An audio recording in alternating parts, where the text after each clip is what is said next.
Hello, hello, hello. TM24 here, and we are back with some more Marvel Snap content. If you are just now finding the channel, welcome. I hope you find this video entertaining and informative. And if you are a returning viewer, thank you for your continued support. I really do appreciate it.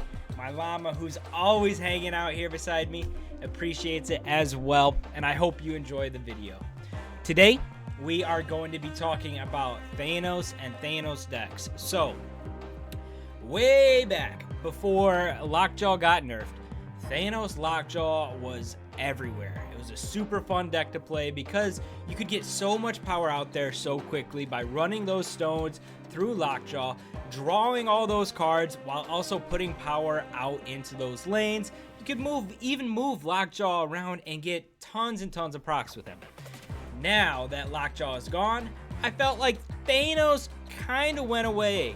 The Lockjaw change definitely hit Thanos hard. Additionally, the Quinjet change as well, so that those stones didn't cost 0 anymore. But today, I've got 3 Thanos decks. I've got 2 games each, so make sure you're watching, paying attention to the gameplay here, but I'll run you through the decks. This first deck here that we're going to be talking about is Thanos Destroy. Now, as you can see here, it's built around a Destroy package. Our only one drop aside from the stones is going to be Yondu. Yondu, of course, is going to feed our Death and our Null and just make them super strong. We've got 3 2-drops in the form of Bucky Barnes, Carnage, Wolverine, all standard cards in any sort of Destroy package. Obviously, we have more targets thanks to those stones, so Carnage loves that. Killmonger, Venom, maybe not Deathlock, but those 2 cards love it as well, and it allows us to get Death out really cheap to start powering up Null and really, drive this deck forward. So obviously we're trying to eat up Wolverine as often as we can. Bucky is just there for the Winter Soldier, of course, and Carnage, as you can see right there, is eating up those stones. On to our 3-drops, and we've got 3 of them. We've got Killmonger, Venom, and Deathlock. We talked about Killmonger and Venom a little bit. Of course, they're going to love eating up the stones and anything else we got out there. Our Wolverine. Venom doesn't mind eating pretty much anything since he's going to grow regardless. Killmonger is there to kind of clear up some of your own space. Also acts as a nice counter to decks that are running things like Sunspot, things like Nebula, some of those 1-drops that can be really tough to play against. Deathlock, again, another part of the Destroy package that will clear you some space and discount your Death, upgrade your Null. We've got Shang-Chi as one of our one and, well, kind of our second answer if we're counting Killmonger as well. And then we've got 3 6-drops and Death. So we know Death is getting discounted, so she's not really going to cost all that much. Now we've got Null, of course, Thanos, because it's built around him and his stones, and then Arnim Zola.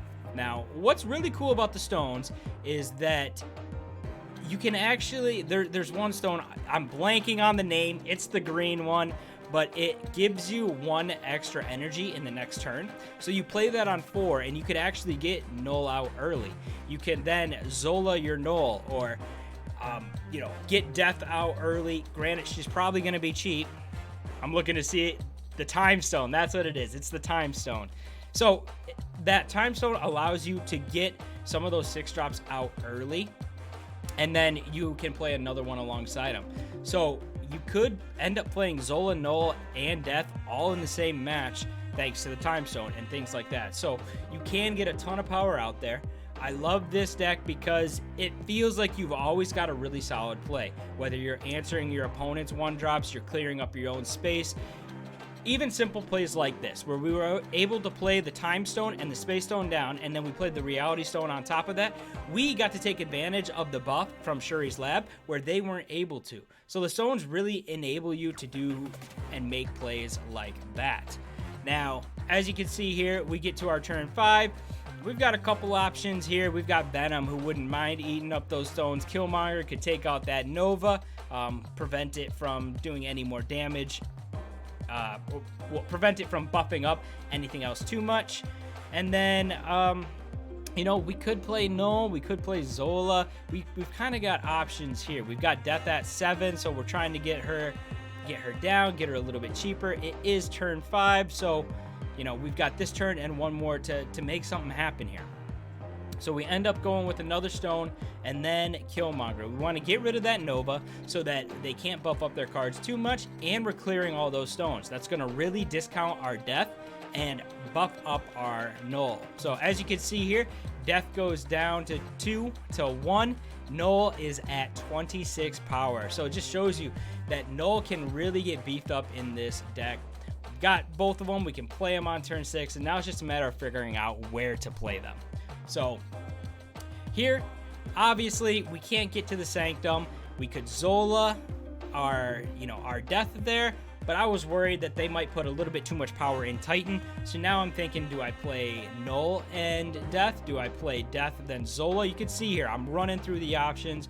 Would 15 power be enough in Titan? We know that we would win the Sanctum. I'm not sure. We could go Null in the middle and Death in the middle. I don't think that they can get to the Sanctum, so that's ultimately what I decided to do. They played Killmonger, Kitty Pryde, and Hitmonkey. They do have 28-0 in Nidavellir, but because of how much power we were able to put down, we just ended up getting it done. All right, so that was 2 games with the Thanos Destroy. Now I know it still says Thanos Destroy. I forgot to switch it, but this is a control deck. Controls are one of my favorite. So I'm going to walk you through the games, and I'll show you the deck list at the end. I'm sorry, but I'll walk you through it at the end so y'all can see it. As you can see here, we're hitting stones. Hitting the Mind Stone early is huge because you can really then cycle through your deck and hit some of those big cards. As you can see, a couple of the other cards that we've got in this list, we've got Storm, we've got Wave, we've got Juggernaut, we've got Spider-Man, we've got Professor X. I'm trying to remember all of them, but you'll see them all here. But the idea behind this deck is to get up early, right?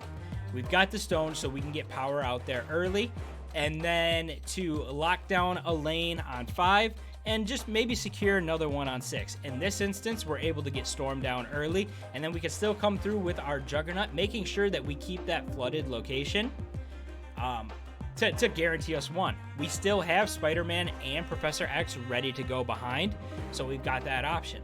Another play that is definitely a possibility with this deck is going a stone, 2 stones on 5, and then playing Wave alongside.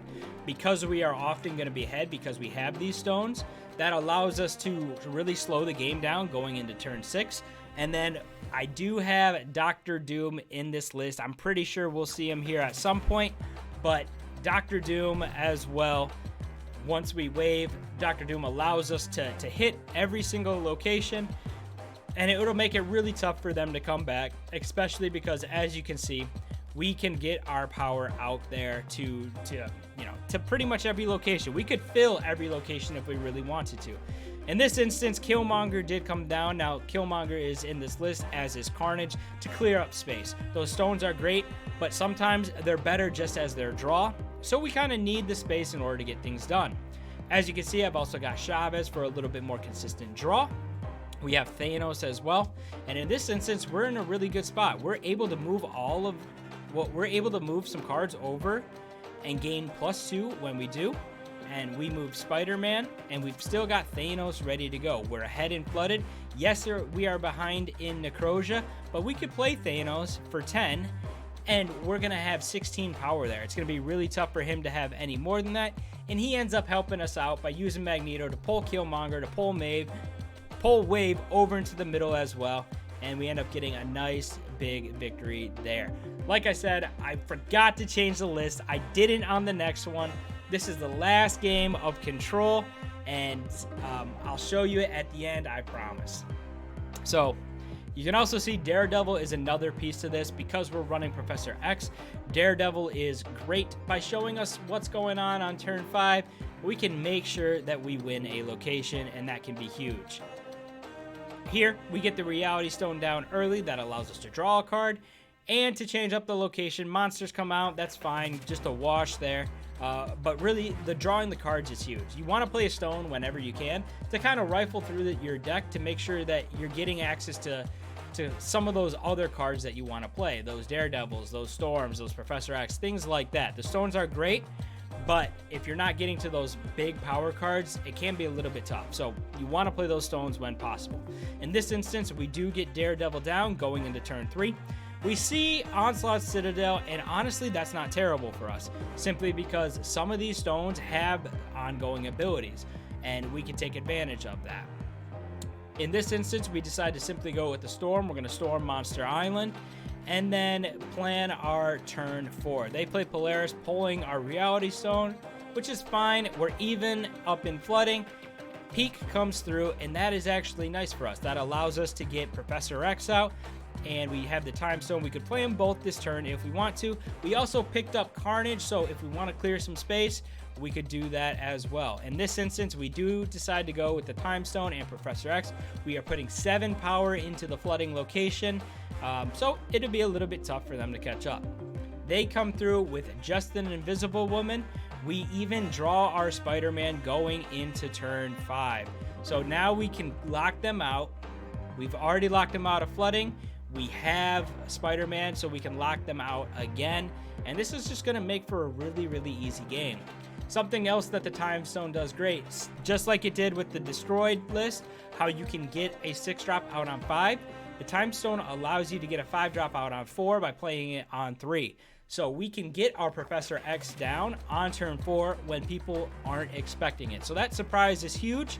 And then we could still have access to things like Spider-Man to lock them out. In this instance, they are playing a wave, so we say, okay, no problem. We're going to drop a couple cards here, get our Spider-Man down, get our, I think that's the Soul Stone down, and lock them out of that center location. I really, really love control decks, so this is probably going to be one of the ones that I'm playing for the foreseeable future. I've just been having a good time playing it. As you can see, we do pick up our Dr. Doom, but we don't need him. We've got Chavez to just toss into the peak. They can't get enough power there, so this is a really easy victory here, and we are in a good spot. And we move on to our last list, and look at that. I switched it up. I'm not sure why I forgot that middle one, but this is an ongoing Thanos deck, and I'll run you through the list right here since it's in front of us. We've got Ant-Man as our only 1-drop next to all the stones. We got Luke Cage because of all the high evolutionaries around. We definitely need that protection. I feel like Luke Cage should be in a lot of decks right now, but in an ongoing deck, he just makes sense. Then we've got 3 3-drops in the form of Mr. Fantastic, Captain America, and Cosmo. Obviously, Mr. Fantastic and Captain America are more towards buffing our own cards and buffing our locations. So we know how they work. You want Mr. Fantastic in the middle. You want Captain America on a full lane. Cosmo is great because he can provide a little bit of protection for things like our Devil Dinosaur, which we'll talk about in a second. And he can also act as a counter. So if they, if it looks like they're setting up a Galactus, we have an answer in Cosmo. So love the inclusion of Cosmo in this list. And then we come to our 5-drops, and we've got 4 of them. So really heavy on our 5-drops, but I just didn't want to leave any of them out. So we've got Iron Man, great in an ongoing list. He's going to be doubling up our power at a location. Because we can get a lot of power into these locations, Iron Man can come through clutch. We've got Blue Marvel, we've got the stones, so we need some way to buff them. Blue Marvel is a great option here. Also going to buff all of our other cards, and it's an ongoing card. Makes perfect sense. Devil Dinosaur, again, he's going to be a huge source of power that we can just dump down, and could be really tough for our opponent to come back from. As you can see, a lot of the time our hands are going to be very full because we are really top heavy, and because the stones draw so many cards. So Devil Dinosaur is typically going to be a nice, huge threat. Our other 5-drop is Professor X. Now, I love Professor X, and being an ongoing deck, Professor X makes a ton of sense. Now, we do have 3 6-drops. We've got Spectrum, Onslaught, and Thanos. We know Thanos because it's built around him, but let's talk about the other 2. All of our other cards are ongoing cards, so Spectrum just makes sense here. She's buffing up anything that we play. Even like the Soul Stone, she'll buff as well. So Spectrum makes a ton of sense. Onslaught as well. He's doubling up some of these ongoing effects. If we could get him down early, thanks to the Time Stone, great. If not, it's still a good card to have. We could double up something like Mr. Fantastic and Captain America, or maybe an Iron Man, and definitely get your value's worth. So, as you can see here, we're setting up for turn 6. We're looking at our hand, and we're moving some cards down. We picked up a random Shuri, and we didn't have a great target, but we wanted to make the most out of her, so we end up dropping Cosmo down in that middle lane and moving a couple cards around. We see that Kingpin is lined up, so we're a little bit worried about something trying to pull us over there, but because our board is so full, we can pretty much make sure that nothing is going to be sent that way if we don't want it to be. Now, planning for turn 6, right now it's looking a little rough. We probably want to play Spectrum before our draw, simply because we do have a few ongoing cards, Mr. Fantastic, Cosmo, Luke Cage, but we pick up Devil Dino here, and Grand Central comes out. Arrow does come through, pulling us over into the Superflow, so we've lost that lane. A little bit tough. But we picked up Iron Man, and they actually filled their Grand Central lane as well. So all of a sudden, we're ahead in Grand Central, we're ahead in AMAs, and we've lost to Superflow. But we have Devil Dino, and we picked up Ant-Man, so we've got the perfect line of play here. We've already won Grand Central, but we might as well toss Ant-Man in there to make sure. And then Devil Dino can come down in the middle. We still have 4 cards in our hand, so Devil Dino is going to be plenty of power. And we should get a nice, easy victory here. But as you can see, we were able to fill the whole board here. Yeah, Shuri was a random card. We do have all those stones out there. But this deck can put out a ton of power. Now, compared to the other two, this is the one deck that I don't want to say I disliked playing, but this is the one that it would be third on my list if I was choosing which ones to play. The Destroy deck is honestly the most fun to play. And then the Control list, and I love Control deck, so I was a little surprised that I was preferring the Destroy deck over the Control list. And then there was this one. But what I found with this list was that it was the most consistent and actually felt super flexible, in that it gave me ways to win that I wasn't necessarily looking for. And that's pretty cool. The Destroy list plays very linear, right? You're trying to take out your stones, you're trying to buff up your Venoms, you're getting your Carnage nice and healthy, you're trying to eat up the Wolverine, get Death out there, get Null out there, potentially Zolo. Makes perfect sense. The Control list, you're trying to lock them out on 5 and then win another lane on 6. Again, very kind of linear play. You know what you want to do, and it seems pretty straightforward. With this list, it seems like you've kind of got options. Do you want to go with the Iron Man or the Devil Dino? Are you able to get a bunch of your stones out there? So Blue Marvel makes sense.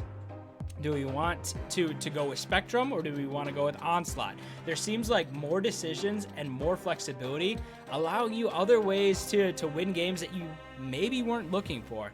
And that's why I think this list is pretty cool. Now, like I said, I probably this wouldn't be my first choice, but it did surprise me at how consistent and how well it seems to do against some of these other decks. So I do think this is a list worth learning, especially if you've got these cards. It seems very, very consistent, and like I said, the flexibility is what really makes this deck go for me. As you can see here, we've got options. The Space Stones allows you to move some things around, so you can really make this deck work for you and find ways to win that you otherwise wouldn't be able to. In this instance, we're tossing Iron Man into the middle. We've got Ant-Man in our hand ready to go, along with Devil Dino. We could also play Blue Marvel, so we kind of have options here, and that's what I love about this list in particular. Now, going into turn 6, we got to figure out what we're doing here. We've got the Soul Stone, and we've got Devil Dino in our hand. So, similar to the last game we played, instead of Ant-Man, this time, though, we end up going Blue Marvel. We toss Blue Marvel into Nidavellir, buffing up our middle lane. That was the idea here. Soul Stone to kind of take away a little bit of that power. Blue Marvel to come through and buff them up as well. And we're already ahead in Lechukagia thanks to Mr. Fantastic. So we are in a really nice spot with this. We do get our center lane up to 22. They play a Hulk into Nidavellir, so they're going to end up taking that. Mjolnir comes down as well, but not going to be enough power, and we get a nice, easy victory. In this case, thanks to Mr. Fantastic. So again, you're winning with ways you aren't typically looking for. Alrighty, so I'll just run through all these lists one more time real quick. We won't break down every card, but I'll at least show you guys. This is the Destroy list, obviously with the Destroy package. Pretty much every single card does some sort of destroying or helps with, you know, making sure death is cheap, null is strong, and, you know, taking out threats, buffing up, and clearing space for us. So, again, this is the one that I actually had the most fun playing, even if it didn't seem the most consistent, and even if sometimes the costs were a little bit off. Like death would sometimes cost 2, and you know, null being 6. You know, you weren't getting quite there. Do you want to play death early? Do you not? Do you want to Zola death on 6? There are decisions here to be made, but this is a really fun deck list to play. Now the Thanos Control list, here it is. Only one drops are the stones. We saw all these cards during the gameplay, but I'll run through them quickly. Carnage is there to kind of clear up space. Daredevil to show you what's going on turn 5. Storm to kind of lock down a lane if possible. We've got Juggernaut to follow up Storm. Additionally, we do have Dr. Doom to reach that Storm lane. You know, so we're not completely locked out. Because we can get those stones down, a lot of the times we have enough power in that Storm lane where a Doombot might just be enough. Killmonger, again, to clear some space. And we talked about Wave a little bit, but with this list, we like to get ahead or lock them out on 5. So if we can get ahead enough that on 5 we can go Wave plus, you know, plus a couple of stones, then we can just follow up with a Doombot and win the game. So one option. The other option is to lock them out on 5 with a Professor X or Spider-Man. Definitely helped by Daredevil. Shang-Chi, again, is an answer. And then our 6 drops in the form of Dr. Doom, like we said, could reach that Storm location, can spread out to, you know, even the Spider-Man location. So I still love Dr. Doom, even though the Doombots aren't quite as strong. Chavez for a little bit more consistent draw. And then, of course, Thanos himself with all of his stones. So this is the control list. Like I said, I love control lists. I'm definitely going to be giving this one an extended run here coming up. And then the last list that we've got here is the ongoing list. The only other one drop was Ant-Man. We talked about Luke Cage. We talked about all these 3 drops and the 5 drops. Like I said, the wins with this one just seem to come out of nowhere, which is kind of cool. Different ways to win games that you weren't potentially looking for is always fun. But these have been the 3 Thanos decks that I've given a shot and had a lot of fun playing.